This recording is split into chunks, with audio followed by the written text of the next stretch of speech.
Donc, voici une correction commentée de l'exercice numéro 1 sur famille base dimension.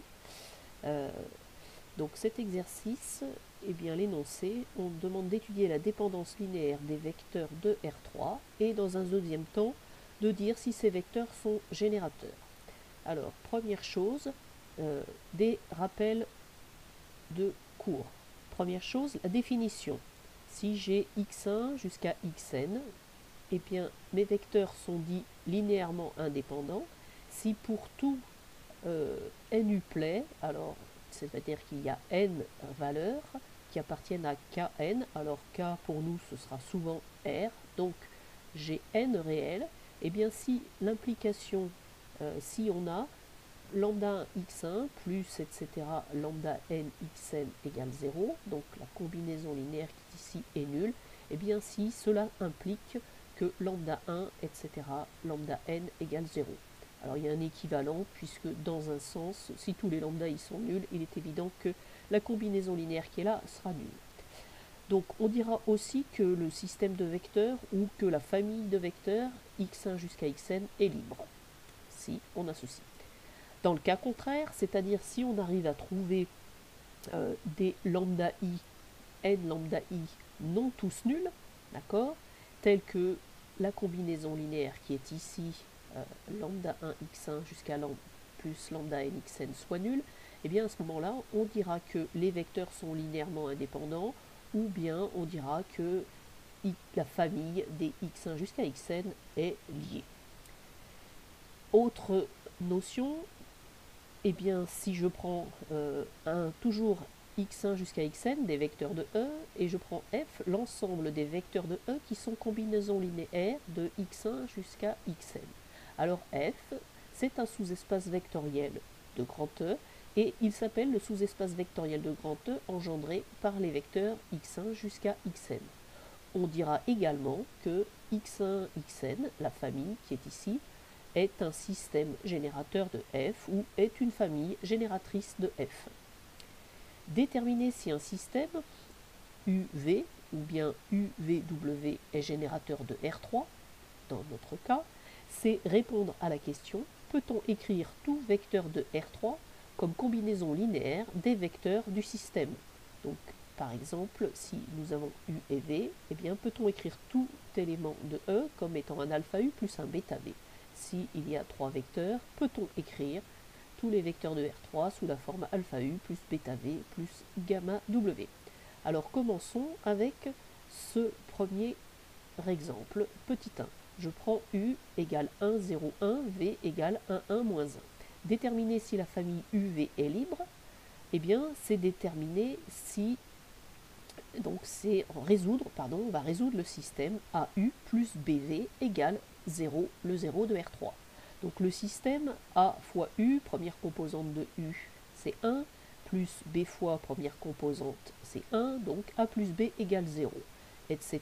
Deuxième ligne, 0 fois U, donc il n'y a pas 0 fois A, pardon, il n'y a pas de A, plus B égale 0, et dernière ligne, 1U, 1 fois A, moins 1 fois B égale 0.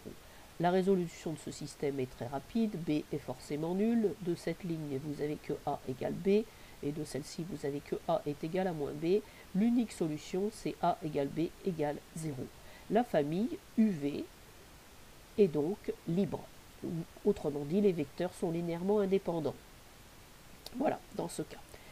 Une remarque, c'est que ici il n'y a que deux éléments, donc si la famille est liée, c'est équivalent à dire qu'il existe un lambda tel que U est égal à lambda V, c'est-à-dire à dire que nos deux vecteurs sont colinéaires. Ça conduit au système, supposer qu'ils sont colinéaires, ça conduit au système suivant. Ici c'est la composante de U, ok, et de l'autre côté c'est lambda V, donc lambda fois 1, lambda fois 1 et lambda fois moins 1, donc moins lambda. Quand on regarde ce système, on voit que lambda doit être égal à la fois à 0, à 1 et à moins 1, ça n'est pas possible. Ce système n'avait pas de solution. Donc la famille n'est pas liée, elle est donc libre. C'est une autre façon de voir le problème quand il n'y a que deux vecteurs. Okay. Alors maintenant, est-ce que notre famille UV est génératrice de E égale à R3? Bien, je prends un vecteur W, compose 3 composantes, W1, W2, W3, élément de R3. Est-il combinaison linéaire? Peut-on l'écrire comme combinaison linéaire de U et de V? Eh bien, j'écris W1 et combinaison, c'est-à-dire W égale AU plus BV. Et je vais essayer de résoudre ce système, c'est-à-dire trouver A et B. Donc W1 égale A plus B, W2 égale B, et W3 égale A moins B. C'est à cause des... Ici, j'ai remplacé les composantes de U et de V. De la deuxième équation, on obtient que forcément petit b doit être égal à W. En faisant la somme de la 1 et la 3, donc celle-ci plus celle-ci, on voit que B s'annule, donc on obtient 2A qui est égal à W1 plus W3. Et la première ligne a été reportée ici. Donc, petit b c'est égal à W2, petit a c'est W1 plus W3 divisé par 2, et dans ma dernière ligne, eh bien, il faut que je remplace A et B par leur valeur, donc petit a c'est W1 plus W3 sur 2, petit b c'est W2, voilà, et ça doit être égal à W1 qui est ici. Vous voyez que cette dernière équation, eh bien c'est elle qui pose problème parce qu'elle n'est pas respectée par n'importe quel vecteur de R3.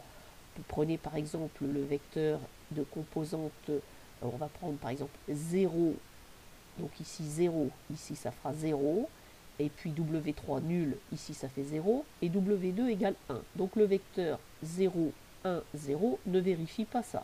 Donc tous les vecteurs de R3 ne peuvent pas vérifier ce système. Ce système n'admet pas, il n'existe pas toujours de solution. Conclusion, ma famille UV n'est pas génératrice de R3. Alors, en fait, une fois qu'on connaît la notion de vecteur générateur, de famille génératrice, pardon, et qu'on connaît la notion de dimension, on va procéder différemment. C'est-à-dire qu'on va considérer que n'importe quel vecteur de R3, de la forme W égale W1, W2, W3, 3 composantes, peut s'écrire comme étant W1 fois ce vecteur, W2 fois ce vecteur, plus W3 fois ce vecteur, c'est-à-dire W1, E1, W2, E2, W3, E3, en posant E1 égale 1, 0, 0, E2, etc., E3, ceci. L'espace vectoriel R3 est donc engendré par ces trois vecteurs, puisque n'importe quel vecteur de R3 s'écrit comme combinaison linéaire de ces trois vecteurs. Ces trois vecteurs, ils forment une famille libre dans R3.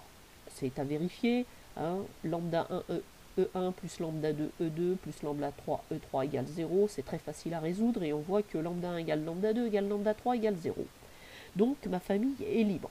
Donc E1, E2, E3 étant une famille libre et engendrant l'ensemble, eh bien c'est ce qui s'appelle une base. Le nombre de vecteurs de la base étant égal à 3, eh bien la dimension de E, 1, 2, 3, il y a 3 vecteurs, la dimension de la base, pardon, la dimension de l'ensemble, c'est 3. Et je reviens donc, par conséquent, nos deux vecteurs, U et V, ils ne sont que deux, ils ne peuvent pas engendrer grand E. Okay, il faut au moins 3 vecteurs pour engendrer un espace de dimension